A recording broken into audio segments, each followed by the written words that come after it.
Hello, I'm Anthony Brown and welcome to Privacy and Data Talks, the podcast dedicated to bringing you news, views, insight and opinion from privacy and data leaders around the world. Thank you for tuning in. Now, please sit back and enjoy this episode. Hello, I'm Anthony Brown and I'm very pleased to welcome you to another episode of my Privacy and Data Talks podcast. Today, delighted to be joined by two guests actually for the first time for what I hope will be a topical and thought-provoking episode for all privacy pros. So without further ado, firstly, I'd like to introduce Karima Noren. Karima is a co-founder of the Privacy Compliance Hub. Privacy Compliance Hub is a truly innovative company that has developed a privacy platform that enables their clients to build and maintain privacy compliance from one easy-to-use hub. And alongside Karima, all the way from the US, although he's now in the UK, I'd like to welcome Neal Cohen. Neal, hello to you. I'm very pleased to welcome you. Neal is the Director of Privacy at Onfido. Onfido is a hugely exciting technology business that helps businesses verify people's identities using a photo-based identity document, a selfie from their phone, and very, very clever artificial intelligence algorithms. So Karima, Neal, good morning. It's a nice bright morning. Welcome to the show. It's great to have you both on. Hello. Thank you for inviting us. You are most welcome. You are most welcome. So here we are. It's Monday, the 19th of October, and the world's a little bit crazy, of course, as we know. But we're all sticking together and getting through. I think in the spirit of today's episode, which, as I've already said, is a bit different because it's the first episode with two guests. We wanted to do something a bit different and maybe have a fairly philosophical conversation around privacy today. And we wanted to actually shine a light on a conversation that we think is more crucial and more relevant than other, despite all the craziness going on in the world, but actually it all goes hand in hand. But we feel that this is an area that needs a light shone on it. So obviously, as we all know, events over the last few months have really fast forwarded the use of online services and products and, you know, the general public's use of them. It's almost in an unimaginable way and speed. Everything's been transformed. So I guess as a result of this, many of us are now increasingly and unknowingly at times handing over more and more of our personal data with potentially damaging consequences. So we believe this is a conversation that needs to be had.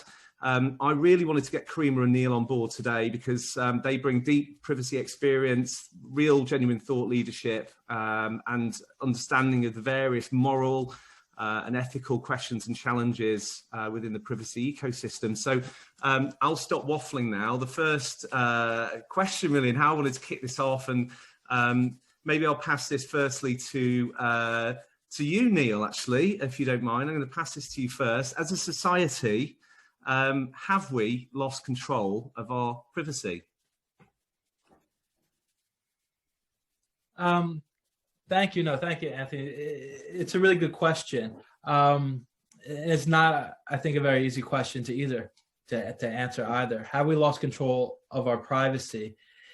What I think makes it so difficult as a society is that when we engage over and over again throughout every day with all the organizations that we engage with, whether it be in person or digital,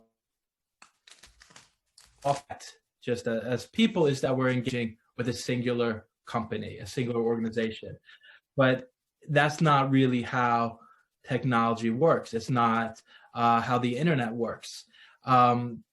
Something that we'll often see when engaging with a company, or, we won't read the full privacy policies, but maybe they'll give a few words, some high level points. It's quite common for companies to say, we do not sell your data. In fact, it's now required in some legislation around the world. When people see this sort of language, some of the danger that occurs is they think, okay, I'm only giving my data to one company, and they don't see the supply chain that is really behind that.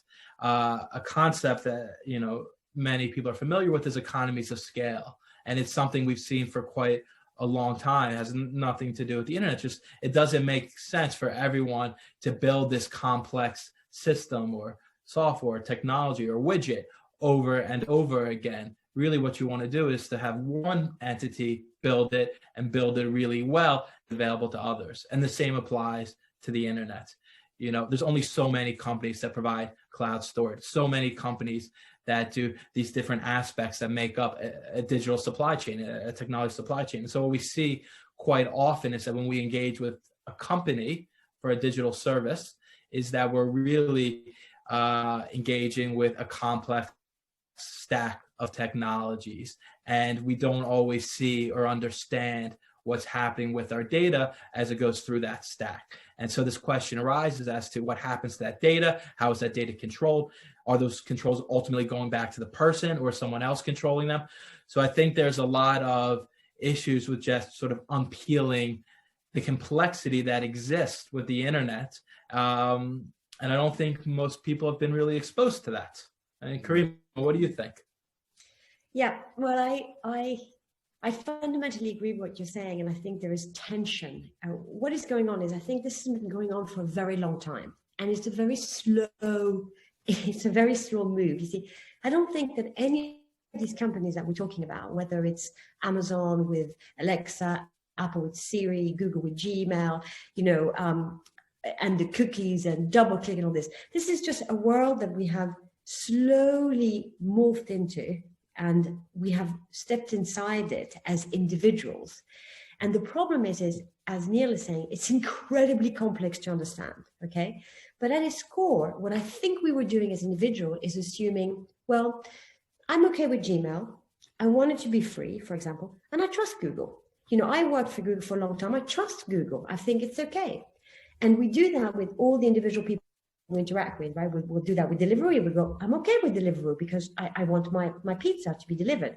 I'm okay with Uber because I would like to go and take an Uber because it's cheaper than a black cab. So when as an individual, we compartmentalize these services, feeling that we're safe in the hands of each of them, we don't actually realize that the information is not kept within these companies, and also it's shared for other purposes that we don't understand. And I'm not necessarily suggesting that the other purposes are not beneficial to us. Some of them might be beneficial, but it's because we don't understand, and we don't have time to understand this. And it's not even being explained to us. And even if us as professionals try to explain it in a simple language, it's almost impossible to do. So I think the simple answer to your question is, yes, we have lost control of our data, because I don't think a single one of us would be able to say, I know exactly where my data is and how it's being used. And very importantly, I know how to rein it in. I have no idea how to rein it in unless I stop using these services. And that I don't want to do. So what ultimately then, what are the consequences of this if this continues on this path, for the general public, any three of us included, of course, in that, what are the ultimate consequences, do you think? There's really a broad range of things that might happen, and it really depends on, what data is lost and how that might be used. Some things could just be as simple. Maybe you get some advertisements that you didn't expect to see, and maybe you like that or you don't like that. Another end of the spectrum, your identity, who you are, gets stolen. People take out a mortgage in your name. They do things that can destroy your life. You keep going further. Information can be used to understand where you are, what you might be doing. Have you committed a crime? Where you might be after that crime to get arrested. You're going through an airport and your face gets scanned and you show up that you're on a watch list, and someone comes out and they ask to have a conversation. It's the autonomy you have over your own personal life is being sacrificed. And I feel really nervous. Well, and the problem is that I think the fundamental problem is that there is no focus on it by enough group of people.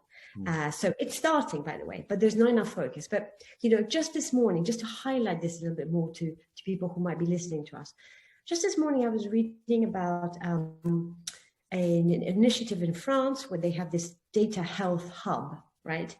And the article I was reading was actually mainly about whether the hub, this data health hub containing all the health data of French citizens, was in the Microsoft cloud, in Azure, and therefore if it was in a US cloud, is it accessible by US surveillance companies, right? Just a big question, right? But what was interesting was the data that was inside that hub, because it had data about your Fitbits and your teleconferencing with your doctor, your hospital data, the things you bought in the pharmacy. So it was an amalgamation of your entire but let's be honest, right? Some of us might want to go to a private online doctor looking at their website, which says this is private, just between us, because we don't actually want it to be known by anyone else, right? So have we lost that choice?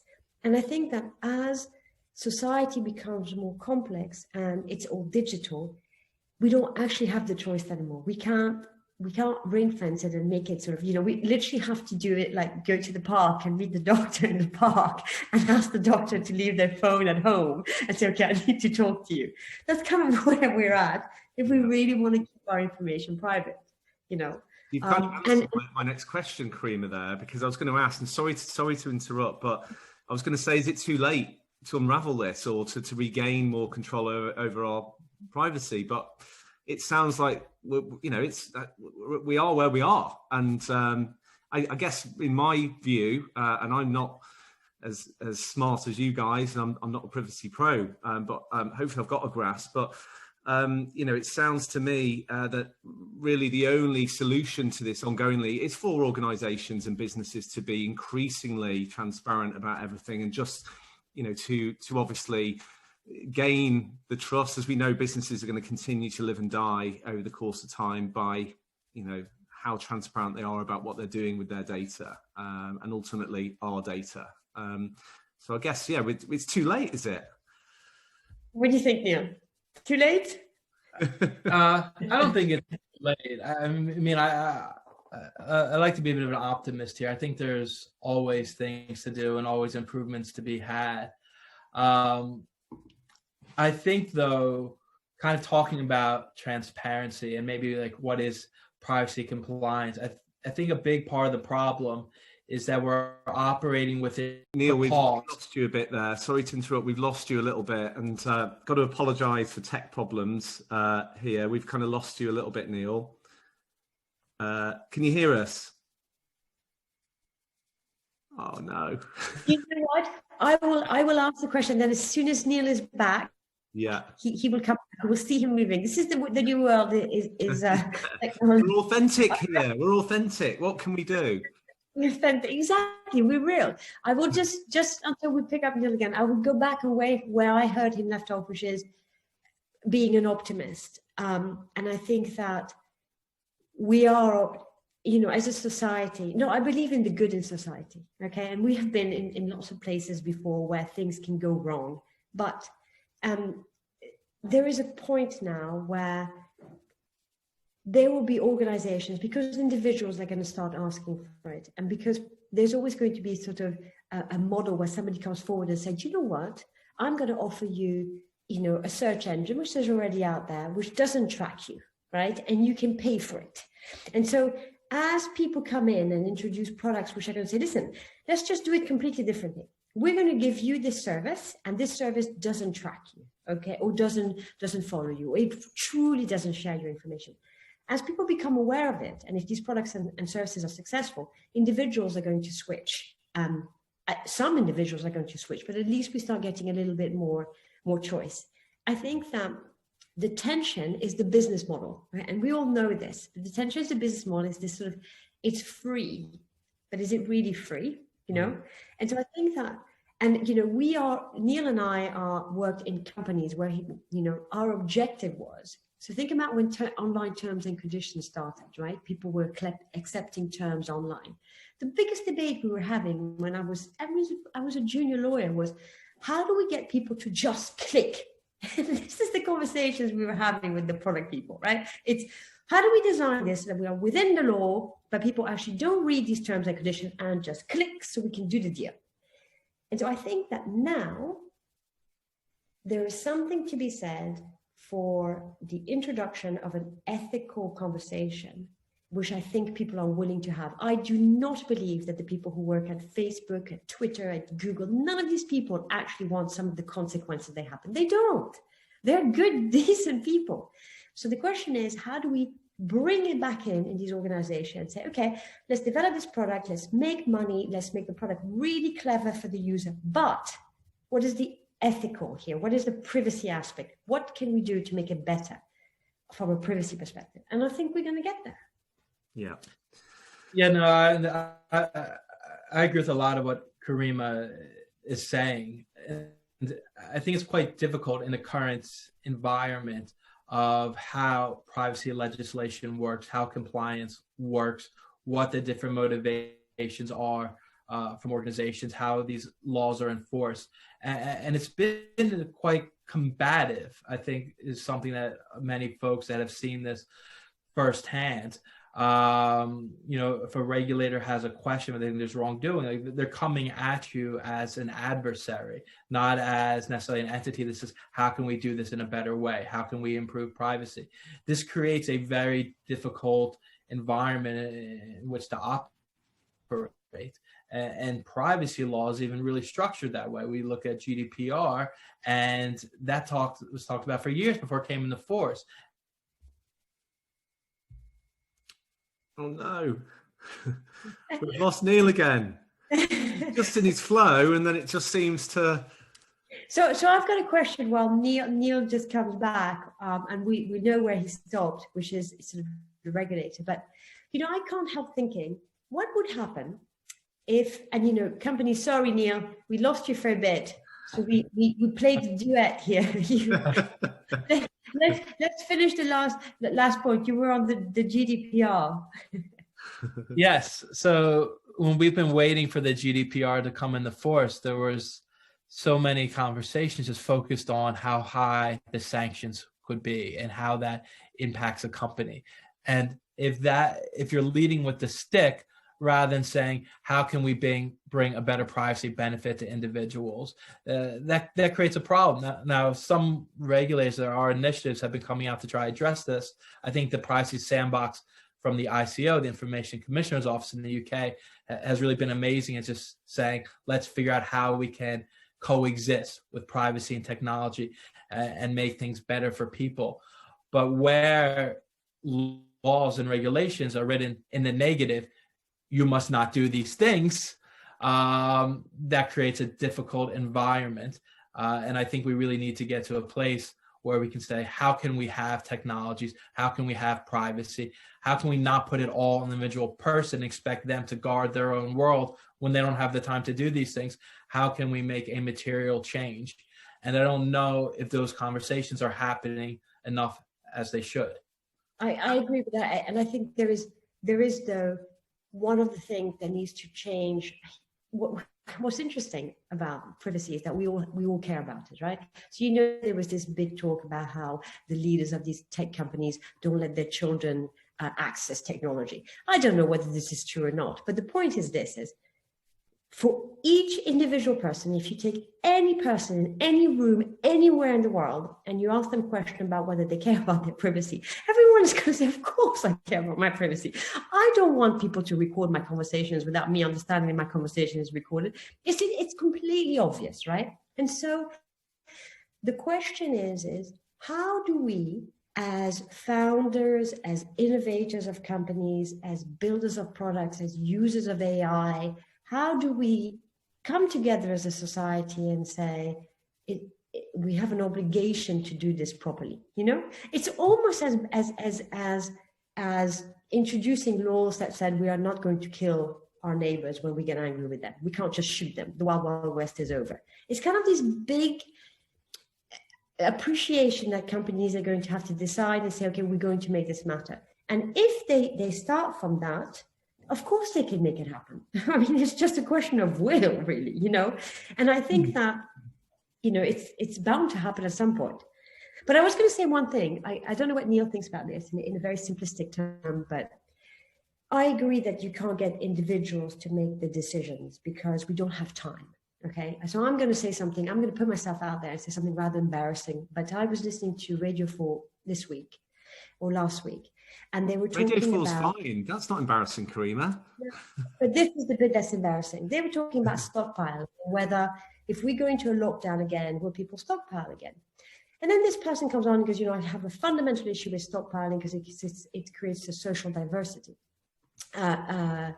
It creates, a social division. And I'm just brushing my teeth and thinking, what, why? And I'm trying to think, you know. And then he says, you know, which is so obvious, right? If somebody only has £20 a week, they cannot stockpile. And if somebody has £100 a week, they can stockpile. So it's not fair, right? But here's the point. This is a very obvious point, but it wasn't stated. And I am busy. My mind is busy. I have a job. I have children. I can't focus. So how can we expect individuals to interact with all these things online and actually really focus in the way that the information is currently being presented to people? But what if we change the presentation? Now, obviously here I'm taking the view of the individuals, and usually I'm on the side of the organization, yes? So it's a bit like the employer-employee tension, right? But at the moment, let's be honest, you could have a set of an experience online where when you get to pay for something, it says price, checkout, and it says your personal information, right? Price, your personal information. And then it has little tick boxes, your personal information to do the following with very clear examples. So if you're going to buy a fitness app, it will say personal information shared with insurance companies. So if it was highlighted this way, would it jerk people into reacting? At the moment, most organizations are still trying to hide what is happening because they need people to just accept and purchase the product. So just to conclude that, what I'm trying to say is what you need in an organization is a balance between the people who are there to sell the product to increase user engagement and the people who are going to think, okay, but how do we keep that data safe? And they have to have equal powers. I think that's quite far away, but that's what needs to happen. Yeah, I mean, it sounds to me from what you've both said that it's a microcosm of society itself and the world as it's developed, in the sense that it's going to take great communication, collegiate teamwork, shining a light on all of this and everyone agreeing that this is a route that we should all go down from a moral and ethical perspective. It's hugely important. It's just a shame that there's so many other things going on in the world at the moment. It's maybe just within the privacy community that this is, having as much as a light shone on it. Meanwhile, all this stuff is like you said, Karima, people are busy. They don't always have time to really consider these sort of things and don't always want, don't want to get stuck into the nitty gritty about what's really going on in the back end. So I think we're coming towards the end of the session, guys. I just wanted to ask you something both, if you don't mind. I always like to end with a sort of interesting question, I think, for Privacy Pros. And I'll throw this out to both of you. Neil, what do you enjoy most about working in privacy? You've been in it for many, many years, and you're incredibly well read, and you've worked for some great businesses. So you must love it. What do you enjoy the most about your role? What I think I enjoy most is really digging deep into the technology with the engineers, with the researchers, with the data scientists, and trying to understand how it really works. And once you can understand how it really works, and you can get to a point where you're really moving beyond the law to just figuring out what you can do for people, how you can accomplish certain objectives while protecting people. And then when those product teams release those products and you know that you made a difference in how it's going to interact with the world, it's very rewarding. And that's where I think real privacy work happens on the code level, not in privacy policies or terms of services. It's how things interact, how the technology works, and in impacting that process and making change happen there is what I enjoy the most. Fantastic. And Karima, what about yourself? I actually think that this is a job role in its own right. It's far beyond managing a privacy program. What you're talking about, Neil, is almost like it's just a new function, it's a new role, and it needs to exist in all organizations. But interesting, so I fully agree with what Neil is saying, because if fundamentally the product is embedding all these principles of privacy, then it will be safe. But the journey I'm on, and the thing I find very challenging to achieve, but I think would also make a big difference, is changing the mindset of people. And I think that there is a huge amount of work there, probably work for a lot of people. How do we get this culture change, which I keep talking about? How do we get people around the table having the conversation? And the reason why this is important, because it's exactly the conversation that Neil is talking about. See, Neil will take his time and sit with the technology team, really understand the technology they're trying to build, and then input his knowledge and expertise of privacy to make it safe. And that conversation needs to happen across the organization for all functions continuously. And that's really difficult to do, right? Because these people are not rewarded on that. So that is the bit that I find very interesting, is changing the mindset. And actually, all three of us have children, even though Neil's child is very small, so probably has no view about this.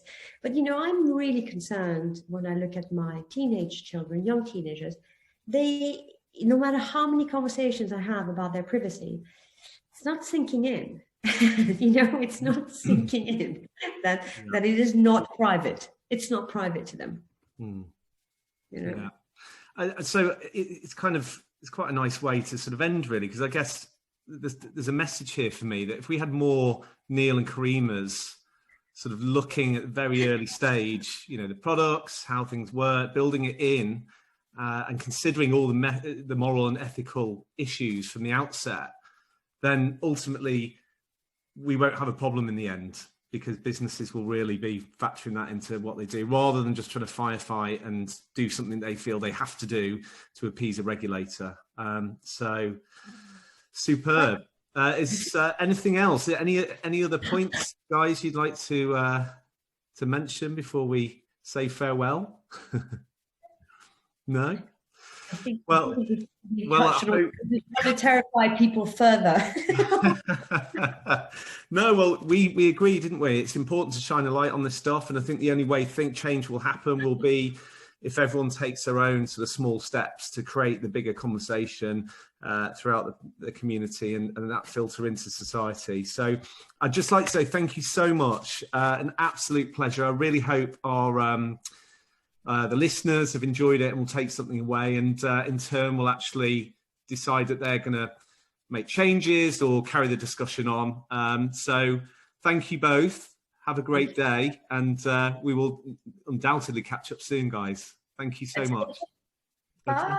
Cheers. Bye. Bye-bye. Bye-bye.